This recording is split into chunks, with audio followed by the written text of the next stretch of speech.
me and Suzy also have these kind of strange commonalities with the aliens, the way that they interacted with us, the different things that they did, and I just love some of those details. We both experienced shape-shifting aliens, and I think that's a really important feature. For me, it's a really kind of a big joke that the elder came in my 24th contact event, and she interacts as a human with me.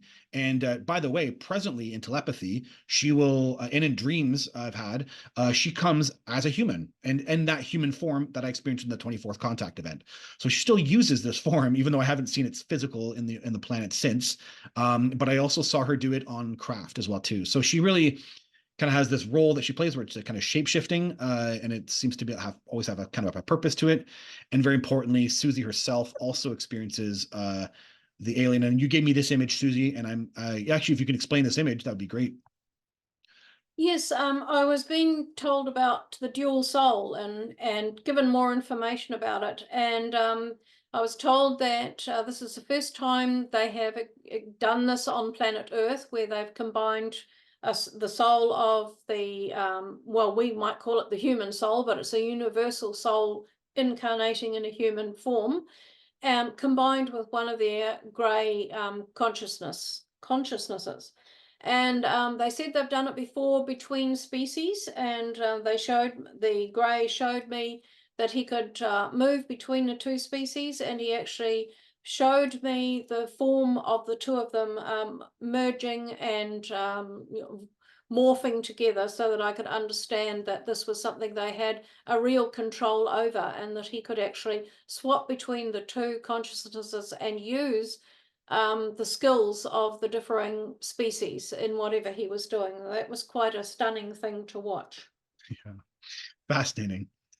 Um, so I don't know what it is with the mantis entities or these kind of leader controller species, but they express comedy and humor. And for me, it's my 20 my last contact event, my last physical contact event, 26th contact event, and the leader, I'm basically, I'm butt naked, and I wasn't being scolded, kind of being scolded, and they were really just wanting me to kind of, I don't know how to explain it. I was drawing on the mystic book without knowing where it came from. It's this whole other level of detail of the story, but the bottom line is that he kind of said you can't do that. Okay, so you have to kind of go through the process, and when you get that book, you'll be able to use it. But otherwise, when you don't know it comes from us, you can't grab it. And so they were kind of like just putting me in my place about it a little bit. And so as a joke, I'm butt naked and they're telepathically floating me on underneath the mantis as they're gonna, maybe do some. They were checking some of the implants and stuff, and they were kind of checking me out, I guess. And he's holding medical tools in his hands, and he's got that crazy look, right? It's a crazy look, and he's got that eye, and he's looking forward, but the eye's looking down at me, and he's like, this one's going to make great parts. And he's laughing about it. And I didn't experience, they've called me their children at one point, so I wasn't experiencing kind of terror about it. But for him, it was that kind of like fatherly, motherly, or hard, tough love kind of moment, and making a big joke about it all, that are going to use me for parts, cut me up. So I found that really, but that's the bottom line, is that this entity is known to do this. And Suzy reports a story. You have this story. It's not your direct, but it's in your book. And you mentioned Jeff, who had I have the quote here. I don't know if you want do you know this? Yes, yeah. Yeah. One of the people experiences in the States who wants to just be known as Jeff, who has provided corroborative evidence about the light elevator, had an experience where he was joking with the grey about the grey was, getting tired, I guess, and had been basically doing a double shift. And he was telling Jeff, being smart to Jeff and giving him cheek and talking about how Jeff had better watch out, kind of thing. And on another occasion, I had an experience where I had been in a room with a grey, and some activity had been taking place with me, with my health. And when I left, I got further down a corridor and I turned, and he was standing watching me outside the room. And just spontaneously, I waved to him. and it would be unusual for them to raise their arms and do something like that. But he put a picture in my mind, a very comical picture of him sort of jumping around, waving his arms and waving back to me. And there have been a number of occasions where the Greys have expressed real humour, and I've been able to have a good laugh on the ship. So people say that they're bland and that they don't have a personality and they don't have humour. And it could be that those people have somehow cut themselves off from the telepathy or from the interaction, because I've always found them to be very humorous and very different in their natures. Yeah. Yeah, it's very very interesting.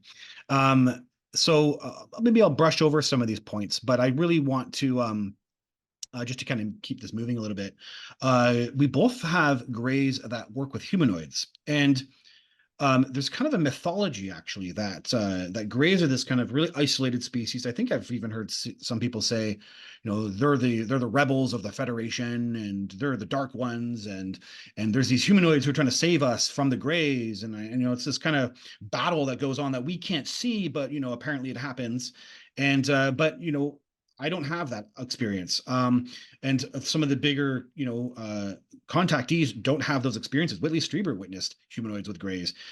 Suzy witnesses humanoids with grays. I had humanoids working with grays, and so this is not something that's out of the place.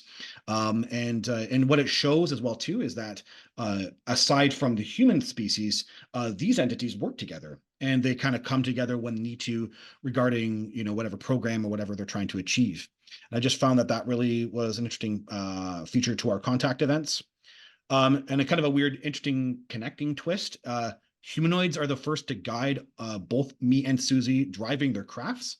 So maybe it's something to do with relatability. Maybe it's something to do with, because it is a thought controlled craft. And so maybe it was just easier to explain from a humanoid rather than a gray. I'm not really clear, but that's a really interesting connecting piece too. Both having humanoids that help us drive the craft for the first time. And then we both meet an alien ancient one. And I just find this really interesting too. And it also speaks volumes for, again, some of the mythology that people have about gray aliens is that they're sciencey and they're brainiacs, and they're just this kind of very dense and yeah, brainiacs. I don't know how to frame it, like kind of mad scientist, if you will.